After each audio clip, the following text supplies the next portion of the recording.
saúde emocional, tá bom? E quando nós estamos falando de saúde emocional, nós estamos usando Provérbios capítulo 15, versículo 13, Provérbios 17, versículo 22, tá bom? Que diz assim, 15 e 13: o coração alegre aformoseia o rosto, mas pela dor do coração o espírito se abate.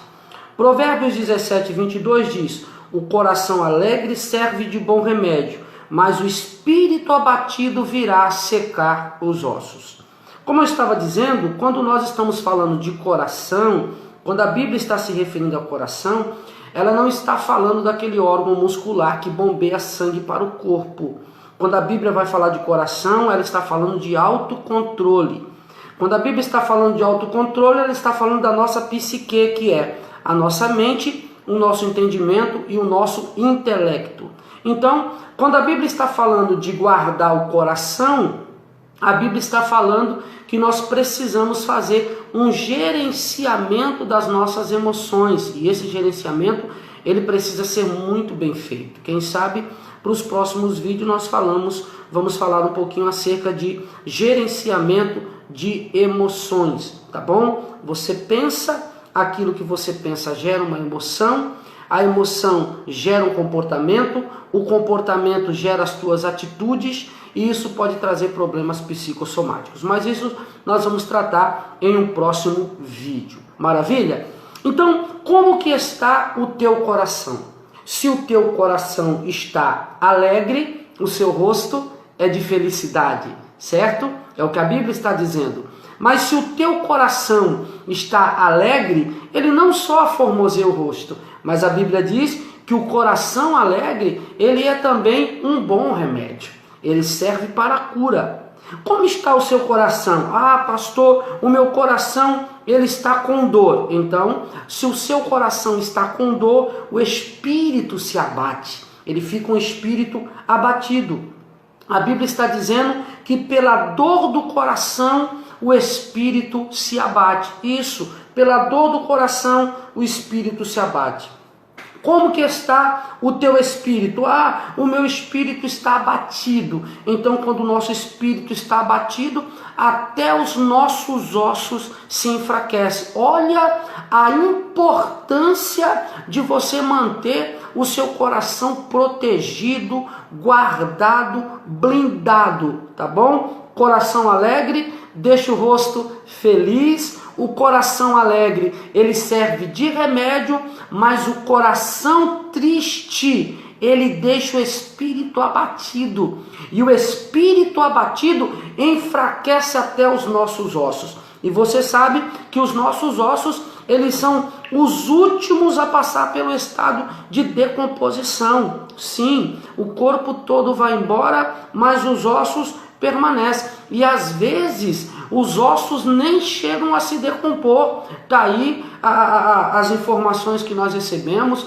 as reportagens, as notícias que falam de fósseis de anos vivos aí, né? Estão aí os ossos aí, ainda muitos deles sem nenhuma aparência de decomposição, não é? E estão firmes. Mas olha o que a Bíblia está dizendo, que um espírito abatido, até os ossos se apodrecem, até os ossos ele entra em decomposição. A Bíblia está dizendo, se o coração estiver com dor, os ossos podem se secar. Esse texto, meus irmãos, do livro de Provérbios, tanto o capítulo 15 como o capítulo 17, ele vai estar falando das nossas duas casas. Isso mesmo, das nossas duas casas. Nós temos uma casa que é interna e nós temos uma casa que é externa.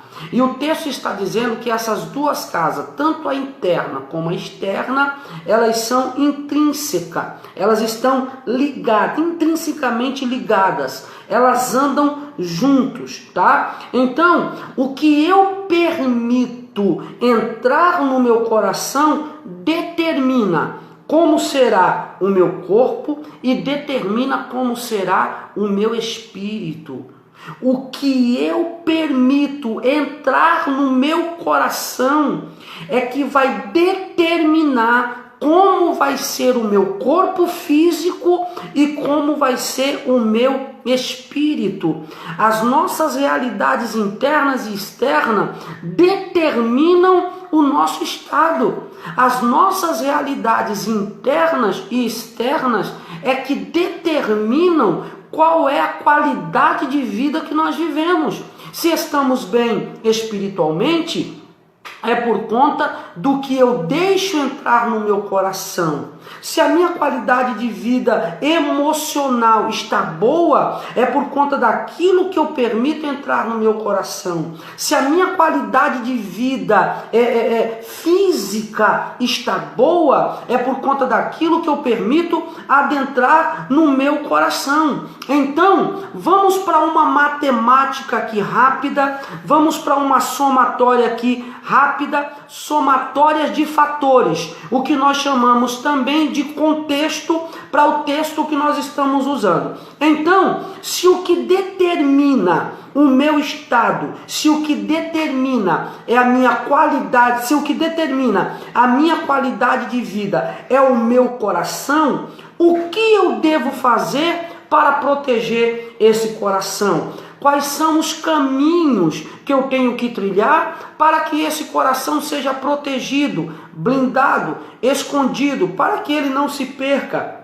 Perceba, a Bíblia está dizendo que eu preciso guardar para ele não se perder. Você não vai ver nenhum coração saltitando por aí, opa, segura meu coração aí. Não é isso que a Bíblia está dizendo, mas a Bíblia também está dizendo que ele pode se perder. Então, se o que determina o meu estado emocional, espiritual e físico é o meu coração, se o que determina a minha vida ser plena ou não, ter uma qualidade ou não, é o meu coração, o que eu devo fazer para proteger esse coração? O que eu devo fazer para blindar esse coração? Provérbios capítulo 4, versículo de número 23, vai dizer assim: sobretudo o que se deve guardar, guarda o teu coração, porque dele procedem as saídas da vida. Sim, o que esse texto aqui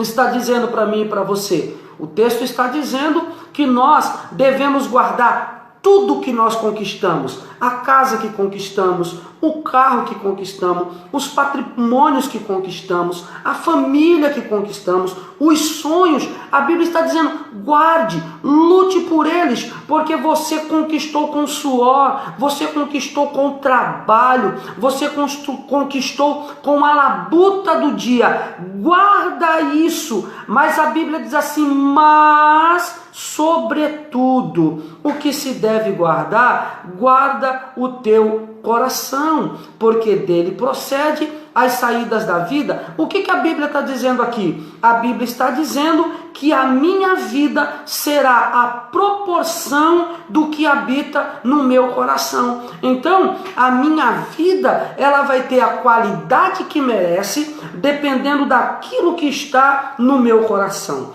Agora, perceba uma coisa: as portas do coração, ou as portas de entrada do meu coração, são as mesmas que adoecem o dono desse coração. Eu vou repetir: as portas que protegem, que blindam, que escondem, que guardam o meu coração, são as mesmas nas quais adoecem esse coração. E quais são essas portas?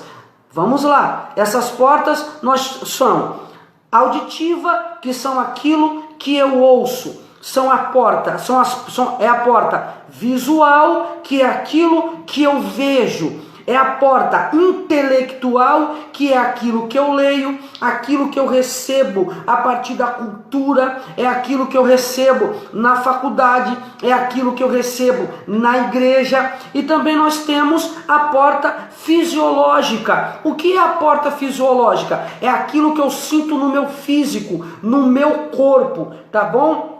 no que chamamos de soma, tá certo? Psicossomático. Por isso que enfermidades psicossomáticas, elas são no psique, e aí elas reverberam no nosso corpo físico, que é chamado de soma. Então, quais são as portas de entrada que eu tenho que cuidar para que o meu coração seja blindado e protegido? Primeiro, a porta auditiva. Seu idiota, você não vai dar em nada, você não presta. Eu não sei onde eu estava com a cabeça quando casei com você. Eu não sei onde eu estava com a cabeça quando eu escolhi esse emprego. Então, essas coisas que nós ouvimos, né? Elas podem deturpar, elas podem deformar, elas podem deixar o coração adoecido. Quando você olha para alguém e diz, sua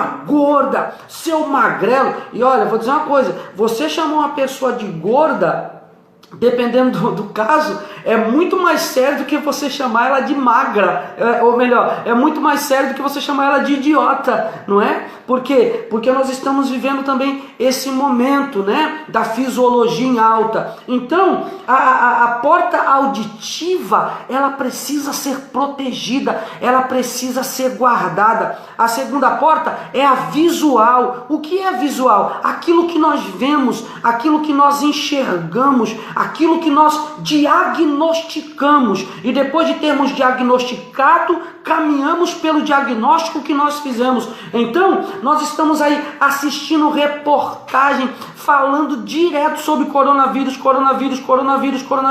morreu tantos, está morrendo tantos, aumentou o número tantos. Isso, ao invés de sarar pessoas, estão deixando pessoas mais doentes, pessoas que estão visualizando só o que é ruim, só o que é mal. Isso são portas visuais. A outra porta, intelectual, é aquilo que eu leio de notícia, é aquilo que eu leio de reportagem, é aquele livro que eu leio, é aquela matéria que eu leio, é aquele status que eu leio, é aquele post que eu leio, é o que eu recebo como cultura na minha família, na minha cidade, no meu estado, no meu país. Quando eu estou falando de intelecto, eu estou falando daquilo que você aprende na faculdade, na universidade, na escola, na igreja. E isso pode sim te formar, ou isso pode te deformar. Verdade? Então essa porta também precisa ser guardada. A outra porta é a fisiológica. Que porta fisiológica é essa, pastor? São os traumas,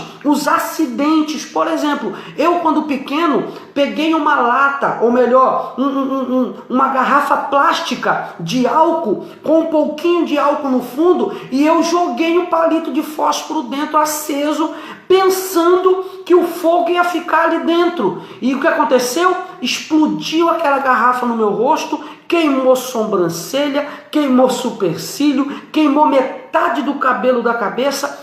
Quase que eu perdi a minha face. Então hoje, todas as vezes que eu olho para uma garrafa plástica de álcool, todas as vezes que eu olho para um fogo, que o meu filho vai brincar de fogueira, aquilo já me vem à mente, já me vem à memória. Então já vem em mim aquele estado de alerta. Por quê? Porque isso alcançou a minha fisiologia, tocou o meu corpo, então me traz lembranças, tá? Me traz traumas, são acidentes. E isso, se não for gerenciado com cuidado, se isso não for gerenciado da maneira correta, pode trazer mágoas, pode trazer angústias e te trazer um problema muito sério. Eu sei que eu não vou ter tempo de falar sobre todas essas portas, que são auditiva, visual, intelectual e a fisiológica, mas eu quero rapidamente falar com você aqui sobre uma dessas portas que eu acho que é uma porta muito importante, que é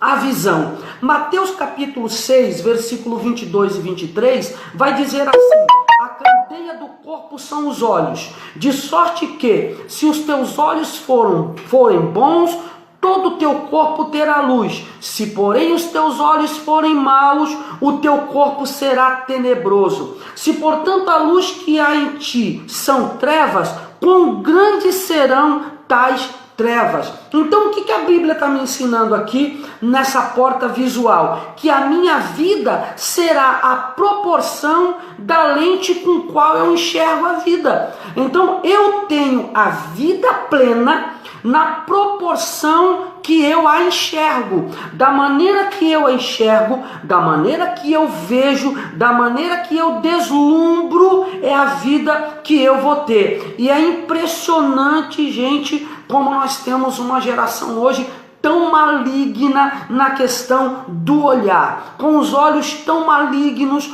com olhos tão pessimistas, com uma visão tão deturpada das coisas. E quando é que eu, pastor Leastro, quando é que eu tenho essa visão maligna? Quando é que os meus olhos não são bons? Quando é que os meus olhos podem fazer adoecer o meu coração e em consequência disso, fazer adoecer todo o meu corpo? Bom, nós fazemos isso, temos uma visão maligna, temos uma visão errada quando nós julgamos pessoas. E eu vou explicar esse tipo de julgamento. Às vezes, sem conhecer a pessoa, às vezes sem nunca ter sido apresentado para a pessoa, nós olhamos, diagnosticamos pela imagem que vemos. E isso é julgar. Você fazer o diagnóstico de uma pessoa pela imagem que ela está te apresentando, por aquilo que você está vendo, isso daí é julgar, isso é julgamento. Julgar uma pessoa por sua imagem nada mais é do que reduzir uma pessoa à imagem que ela tem. E uma pessoa, ela é muito mais do que uma imagem. A pessoa é muito mais do que ela possa apresentar no seu estereótipo. Às vezes olhamos uma pessoa vestida de um jeito, diagnosticamos, fazemos ali um diagnóstico e aquele diagnóstico é a pessoa para nós. Isso é julgamento. E isso entrou por meio da visão. E se isso descer ao coração, adoece você, deixa você doente. Você nem conhece a pessoa, mas pela forma que você a enxerga, você faz o diagnóstico. Às vezes por conta do tamanho do brinco, às vezes por falta do brinco,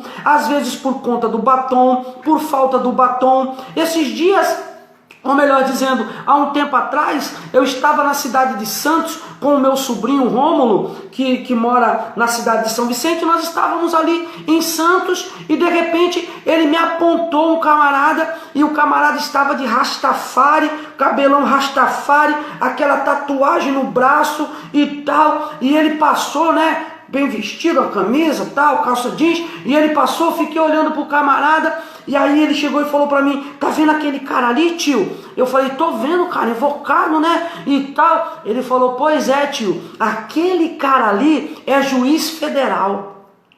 E eu pensei comigo, né, não externei, mas eu pensei comigo, eu falei: caramba, um juiz federal de Rastafari, tatuagem. Imagina você conhecer João Batista, que vestia uma roupa de pele de animal, um cinto de couro, e a Bíblia ainda vai dizer que ele comia gafanhoto com mel, e era pregador, veio preparar o caminho do Senhor, primo de Jesus Cristo. Meu irmão, essa visão que nós temos das pessoas, ela é algo muito tóxico, pode adoecer o nosso coração, porque quando nós enxergamos, quando nós olhamos nesse prisma, por esse diagnóstico, nós acabamos julgando as pessoas, e na maioria das vezes nós enxergamos só os defeitos, e se esquecemos de que todos nós somos deficientes. Sim, você não é excelente em todas as áreas da sua vida. Eu não sou excelente em todas as áreas da minha vida. Existem muitas áreas da minha vida que eu sou excelente. Eu sou excelente. Eu posso categorizar isso. Você também pode categorizar isso. Existem áreas na sua vida que você é muito excelente, mas existem áreas na sua vida que você é deficiente. Agora, a vida de quem tem uma vida que não vale a pena ser vivida, só não vale mais a pena porque os olhos dessa pessoa adoeceram. Eu vou repetir para você anotar isso, para você postar no seu status do WhatsApp, para você colocar aí no Facebook, no Instagram. A vida de quem tem a vida que não vale a pena ser vivida, só não vale mais a pena porque os olhos adoeceram. Ou seja, esse salário de fome que eu ganho não dá para nada. Peça as contas na empresa, peça para ser mandado embora e ao sair, perceba o tamanho da fila que está do lado de fora esperando para trabalhar no mesmo emprego que você estava, onde para você o salário era de fome, onde para você o salário não valia nada. E se abaixar o salário, tem gente que vai querer trabalhar do mesmo jeito, meu irmão. Por quê? Porque a vida de quem tem a vida que não vale mais a pena ser vivida, só não vale mais apenas por conta dos olhos. Pastor, o senhor está falando isso porque a vida do senhor, olha, você está fazendo um estereótipo, mas você não sabe como que é a vida do pastor. Você não sabe o que eu vivo, o que eu vivenciei hoje, o que eu vivenciei ontem e o que eu vou vivenciar amanhã, só eu sei. E foi o que eu disse numa pregação um tempo atrás, e até para um irmão esses dias eu disse no WhatsApp: ninguém, ainda que esteja tremendamente certo do que vai falar, pode julgar outro semelhante a não ser o próprio semelhante. Ninguém te deu esse poder, meu irmão. Ninguém te deu essa autoridade. E reproduzir uma pessoa com reducionismo, reduzir a pessoa por conta do cabelo que usa, por conta do brinco e da maquiagem que usa, por conta da tatuagem que usa, por conta do estereótipo que você fez da pessoa, isso é reducionismo. E reduzir um semelhante a esse nível é o que? É perversidade. E por que isso se torna uma perversidade? Porque quem julga o outro nunca julga na perspectiva de abençoar, é sempre na perspectiva de colocar para baixo, de diminuir mesmo, de reduzir mesmo, e o coração vai ficando doente. Tanto de quem está reduzindo, como a pessoa que está ouvindo isso, enxergando isso, intelectualmente tentando discernir o porquê está sendo reduzida a imagem que ela apresenta, tá bom? Então isso pode ser ruim. Por que isso é perversidade? Porque quando eu reduzo o outro, eu estou praticando o autorreducionismo. Quando eu reduzo o meu próximo, quando eu reduzo o meu semelhante, eu não somente estou reduzindo o meu próximo, não somente estou reduzindo o meu semelhante, como também estou reduzindo a mim mesmo. Por quê? Porque Deus colocou do meu lado uma pessoa na qual eu tenho a oportunidade de levantar, de erguer, de abençoar, impulsionar, tá? E eu não estou fazendo isso. Pelo contrário, eu olhei, diagnostiquei, e pelo diagnóstico que eu fiz, eu trilhei um caminho e uma vida para aquela pessoa. E às vezes a pessoa não é aquilo. Então, ao mesmo tempo que eu estou reduzindo essa pessoa à imagem que ela apresenta, entendeu? Eu estou também eu estou também praticando o autorreducionismo. Eu também estou me reduzindo, porque ao invés de fazer aquela pessoa crescer, eu estou reduzindo ela a nada e eu estou perdendo a oportunidade de um crescimento. Outro sim, quando eu reduzo o outro, eu impossibilito o meu crescimento, porque enquanto muita gente faz um estereótipo dele, faz um estereótipo dela, e faz com que ele venha a ser aquilo que eu penso penso não aquilo que ela é, porque eu estou tirando um conceito pela imagem que a pessoa me apresenta. Por exemplo, se eu vejo João Batista hoje na rua, para mim seria um mendigo. Imagina você ver o pastor Leastro amanhã vestido num vestido de pele de animal, um cinto de couro, comendo gafanhoto com mel. Você ia achar que era um mendigo, mas era aquele que estava preparando o caminho do Senhor. Então, quando eu reduzo o outro à imagem que eu vejo, eu estou fazendo o quê? Impossibilitando o meu crescimento. Quando eu reduzo o outro, eu torno impossível a cultura do amor. Quando eu olho para uma pessoa, aquilo ali é um maconheiro. Quando eu olho para uma pessoa, aquela ali é uma prostituta. Quando eu olho para uma pessoa, aquela ali é Maria vai com as outras. Aquela ali é isso, aquilo ali é aquilo. Pelo que eu estou vendo, tá de tatuagem, tá amarrado em nome de Jesus, isso daí não vai para o céu. E de repente é um tremendo homem de Deus. Esses dias eu estava conversando com um amigo meu, ele diz que corta o cabelo e faz o cavanhaque dele numa cidade próxima aqui a minha, chamada Jacupiranga. Um camarada, um barbão enorme, cabelo muito invocado, corpo fechado de tatuagem. Aí o cara abre o salão e antes de começar a cortar, ele olha para a galera e diz: respeito todo mundo aqui, cada um na sua religião, mas a minha religião é essa. Antes de nós iniciarmos os nossos trabalhos, vamos dirigir a Deus uma oração. E aí o cara faz uma oração fervorosa, abençoa a vida de todo mundo que está ali, para depois começar a trabalhar. Deixa eu fazer uma pergunta: você faz isso? Então, quando eu reduzo, através da minha visão, o outro, a imagem que ele está me reproduzindo, eu estou impossibilitando a cultura do amor. Jesus não disse: amai-vos uns aos outros, amai-vos uns aos outros, conforme eu vos amei. Não é isso que o hino diz? Então, queridos, quando eu reduzo o outro, eu torno impossível a cultura do amor. Provérbios capítulo 4, versículo 25, vai dizer assim: os teus olhos olhem direto e as tuas pálpebras olhem diretamente diante de ti. Ou seja, a Bíblia está dizendo que a direção que damos ao nosso olhar é que conduz a nossa vida. Então, para onde eu olho, a maneira que eu faço o diagnóstico, não é? Como eu ensino na minha igreja, nós visualizamos, diagnosticamos e caminhamos. Então, Provérbios 4:25 está dizendo que a direção que damos ao nosso olhar é que conduz a nossa vida. Então isso é uma escolha. Ninguém vai olhar por você. É você que vai dar direção ao seu olhar. Então existem pessoas que andam para frente, olhando para frente.